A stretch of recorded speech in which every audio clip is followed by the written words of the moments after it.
আসসালামু আলাইকুম। আপনারা দেখছে আবু হুজাইফা দি ইসলামিক চ্যানেল। অনুগ্রহ করে লাইক করুন, শেয়ার করুন এবং চ্যানেলটি সাবস্ক্রাইব। সবাইকে স্বাগত জানাচ্ছি আমাদের আজকের এই নতুন বিশ্লেষণে।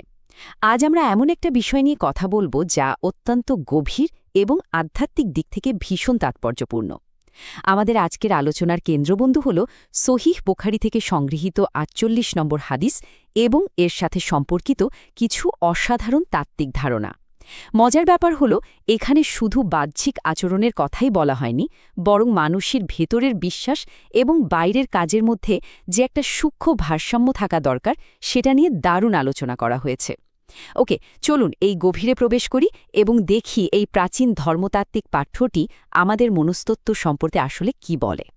আলোচনাটা একেবারে মূল উৎস থেকেই শুরু করা যাক।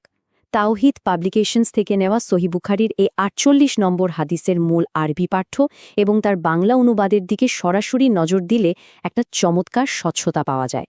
এখানে শুধু মূল হাদিসটিই নেই, বরং তৎকালীন বিখ্যাত ইসলামিক স্কলারদের বেশ কিছু গভীর চিন্তাভাবনাও যুক্ত করা হয়েছে। এই বিষয়গুলো হাদিসের পেছনের মূল প্রেক্ষাপট বুঝতে আমাদের ব্যাপকভাবে সাহায্য করবে। পর্ব ১, আমল বিনষ্ট হওয়ার ভয়। বিখ্যাত স্কলার ইব্রাহিম তাইমিরের এই চমৎকার উক্তিটি একটু খেয়াল করা যাক।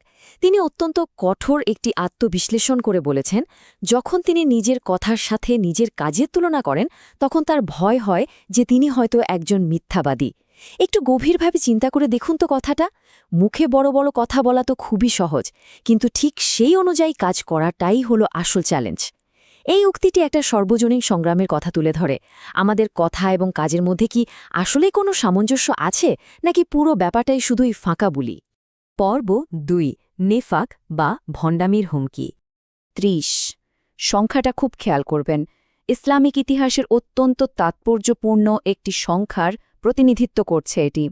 স্কলার ইবনু আবু মুলাইখা একটা খুব ইন্টারেস্টিং ব্যাপার উল্লেখ করেছেন। তিনি বলেছেন যে তিনি নবীজির এমন ৩০ জন বিশিষ্ট সাহাবীর সাথে সাক্ষাৎ করেছিলেন। আর সবচেয়ে চমকপ্রদ বিষয়টা কি জানেন? এই ৩০ জন মহাত মানুষের প্রত্যেকের ভেতরেই একটা কমন ভয় কাজ করত। এত বড় মাপের মানুষ হওয়ার পরও তাদের বিনয়টা একবার ভাবুন। তাদের কেউই কিন্তু কখনো দাবি করেননি যে তাদের ঈমান বা বিশ্বাস একেবারে ফেরেশতা জিবরিল বা মিকাইল আলাইহিসসালামের সমতুল্য, বরং প্রত্যেকটা মানুষই নিজের ভেতরে নিফাক বা ভণ্ডামি লুকিয়ে আছে কিনা তা নিয়ে সবসময় ভয় থাকতেন। এটা থেকে পরিষ্কার বোঝা যায় যে আধ্যাত্মিক দিক থেকে যিনি যত বেশি উন্নত ছিলেন, তার আত্ম অহংকার ঠিক ততটাই কম ছিল। এই ভয়টা আসলে কী ধরনের? বিখ্যাত স্কলার হাসান বাসরি নিফাক বা ভণ্ডামি পরিমাপের জন্য অসাধারণ একটা মনস্তাত্ত্বিক মাপকাঠি দিয়ে গেছেন। তার মতে একমাত্র একজন প্রকৃত মুমিন বা বিশ্বাসী ব্যক্তি ভণ্ডামির ভয় করেন। অন্যদিকে যে ব্যক্তি সত্যিই একজন মুনাফিক বা ভণ্ড, সে নিজেকে সবসময় সম্পূর্ণ নিরাপদ মনে করে। কথাটার ওজন কিন্তু অনেক। তাহলে দেখুন, প্রকৃত বিশ্বাসী আর ভণ্ডের মানসিকতার পার্থক্যটা ঠিক কোথায়? নিজের ভুল ত্রুটি নিয়ে সংশয় থাকা বা ভয় পাওয়াটা কিন্তু মোটেও কোনো দুর্বলতা নয়, বরং এটাই সত্যিকারের বিশ্বাসের একটা বড় প্রমাণ। আর উল্টো দিকে অতিরিক্ত আত্মবিশ্বাসী হওয়া বা আমার তো কোনো ভুল হতেই পারে না, এমন মানসিকতাই হল ভণ্ডামির সবচেয়ে বড় লক্ষণ। মানব মনস্তত্ত্বের কি দারুণ একটা প্যারাডক্স, তাই না? পর্ব ৩, খুশুক এবং কুফরের সংজ্ঞা। আব্দুল্লাহ কর্তৃক বর্ণিত এই ৪৮ নম্বর হাদিসটা দেখলে একটা বিষয় একেবারে পরিষ্কার হয়ে যায় যে কেবল নিজের ভেতরে বিশ্বাস ধারণ করাই যথেষ্ট নয়, বরং সমাজের অন্য মানুষদের সাথে, বিশেষ করে অন্য মুসলিমদের সাথে আমরা কেমন আচরণ করছি সেটাও সরাসরি আমাদের বিশ্বাসের সাথে জড়িত। ভেতরের ঈমান এবং বাইরের কাজের মধ্যে যে একটা অবিচ্ছেদ্য সম্পর্ক আছে, সেটাই হলো এই হাদিসের মূল ফোকাস। হাদিসটিতে ফুসুক নামে একটা চমৎকার শব্দ ব্যবহার করা হয়েছে। এখানে ফুসুক বলতে পাপ কাজ বা সীমালঙ্ঘনকে বোঝানো হয়েছে। আর এটা খুব দারুণভাবে বুঝিয়ে দেয় যে কাউকে শুধু শারীরিকভাবে আক্রমণ করলে সীমালঙ্ঘন হয় না, বরং মৌখিক বা মানসিক আঘাতও একটা নির্দিষ্ট ধর্মতাত্ত্বিক সীমা পার করে ফেলে।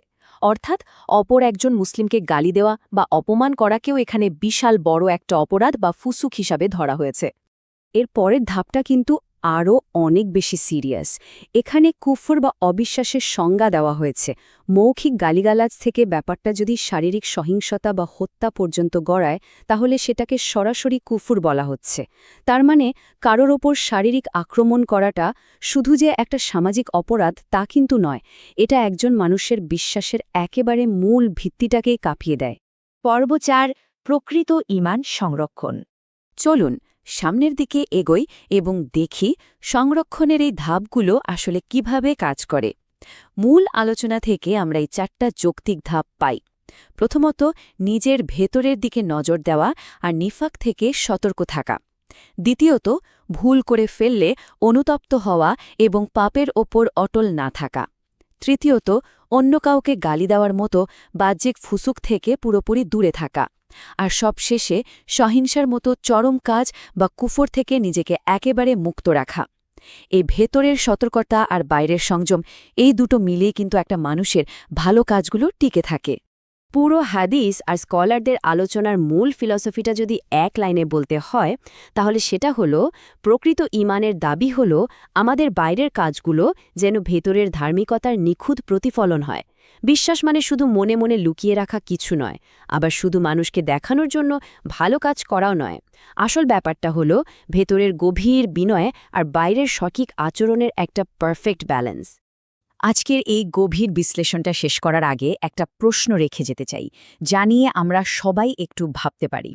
আমরা তো প্রতিনিয়ত কত কথাই বলি, কত বড় বড় দাবি করি, কিন্তু যখন আমাদের এই কথাগুলোকে আমাদেরই কাজের পাল্লায় মাপা হবে, তখন কোন দিকটা বেশি ভারী হবে? আমাদের মুখের কথা নাকি আমাদের কাজ? এই উত্তরটা খোঁজার চেষ্টাই হয়তো আমাদের নিজেদের আরেকটু ভালোভাবে চিনতে সাহায্য করবে। আজকের আলোচনা আমরা এখানেই শেষ করছি। কথা হবে পরের কোনো বিশ্লেষণে।